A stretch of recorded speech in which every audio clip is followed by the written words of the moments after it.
Hello again in another Unreal Engine tutorial from me. In this video I'm gonna show you how to do these particle effects when your character is sprinting.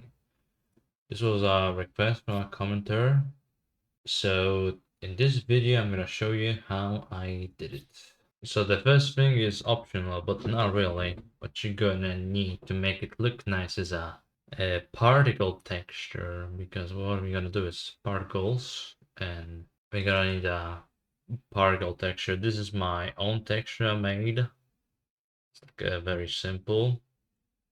You can probably like grab one from Google as a placeholder or draw it yourself. It's really not hard to draw, even like the simplest of clouds. But what you're gonna need is basically a 2D transparent texture, and then we're gonna make a material. Already got a made material, so I'm not gonna just make one from scratch. I'm just gonna tell you how what I did here. So first when you first open material, you're only gonna have this, and you click this, and you make sure the material domain is surface, blend mode is translucent, and default it like that. Unless you want your particles to be like glowing or like not be affected by light, you can, I think you can do on it or not. Maybe don't do that. Uh, just never mind. Or no, if you want to have that, you can. Yeah, you can have emissive color, so the particles won't get darker when it's dark, and they will always like translucent or stuff. No, not translucent, like glowing. So what you're gonna have to take is particle color. You don't do anything, you just get a multiply node, you plug this into A, and you're gonna have to like take the particle texture. How you do is you have your particle texture, and you just drag it in, and you got it.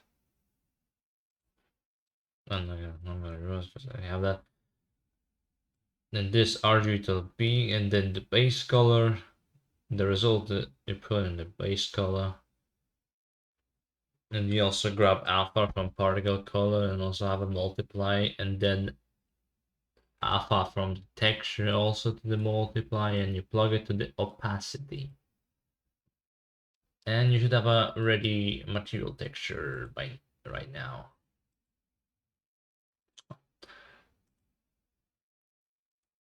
So what we're gonna do now is you make yourself a folder for Niagara effects. You right click and you have a Niagara system over here. You have this little menu and you look for omnidirectional burst.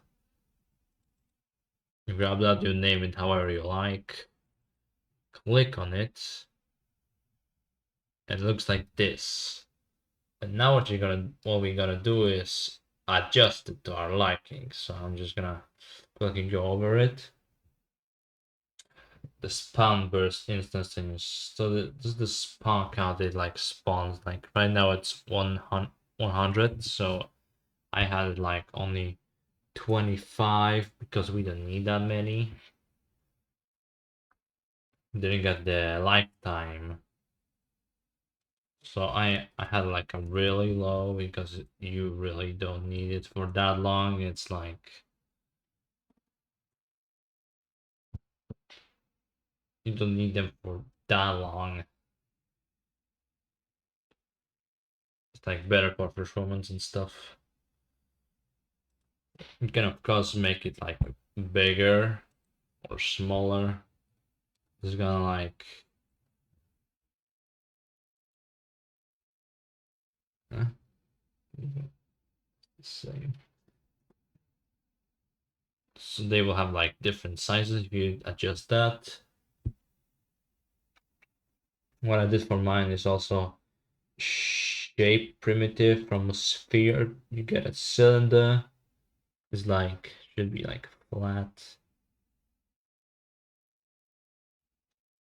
I figure I also like have this as 0, so it's like spawns from like a flat circle.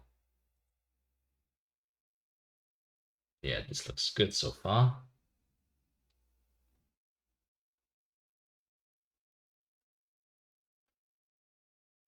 You can also make it like smaller.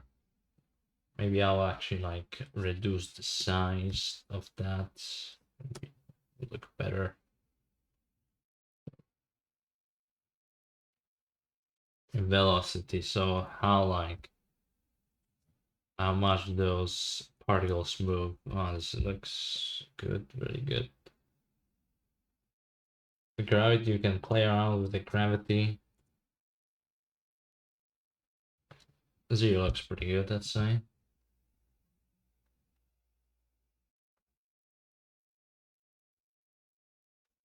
And almost at the bottom, you got the materials. So what you're gonna do is get your material you've made. Mine is called the particle. You probably name it on your own, but I name it like that. And we got our particle texture applied. So now we're gonna apply it to the character. So you grab your animation uh, of your character. I have a custom model.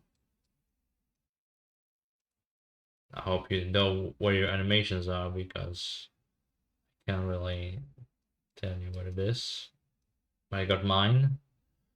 So what we have here is it's called you right click on it, you add a notify, and you click play Niagara particle effect. We put it on a timeline. We chose our Niagara system we just made, and we got this timeline. Like every time this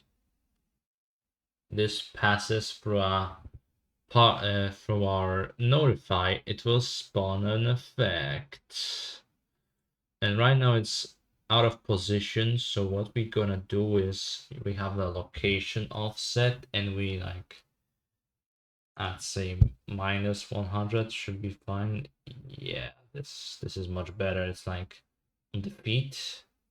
Do you wanna like not just put it randomly, but like every time the foot of the character should touching ground according to you where it should spawn and what frame you put it here.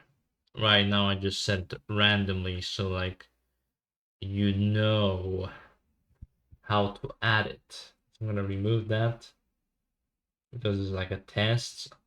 You have the ones I did have.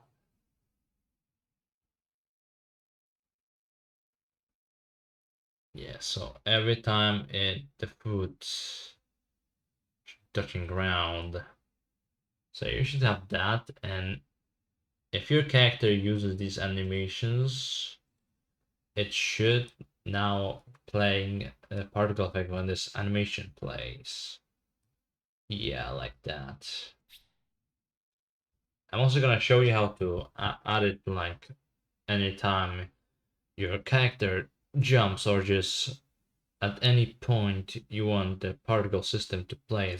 I'm gonna show you how to make it like spawn.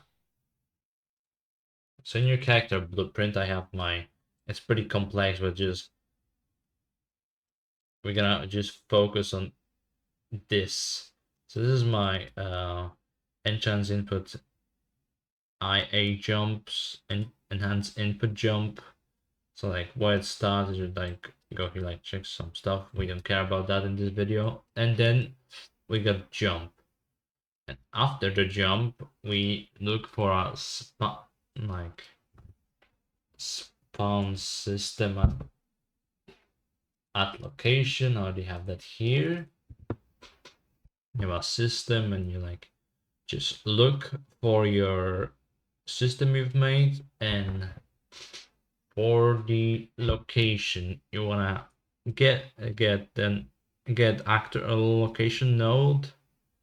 It's gonna know where your player character is right now, and for the offset, in case the particle system was like not set properly, you get a divide or add node, and I have mine on divide by 15, and it works just fine. Yeah, works just fine. So yeah, I think that should be it. I hope you like that video. You can tell me in the comments if you'd like tutorial, anything I have in my game. I could like make a video how I made a specific thing. So yeah, goodbye and see you around.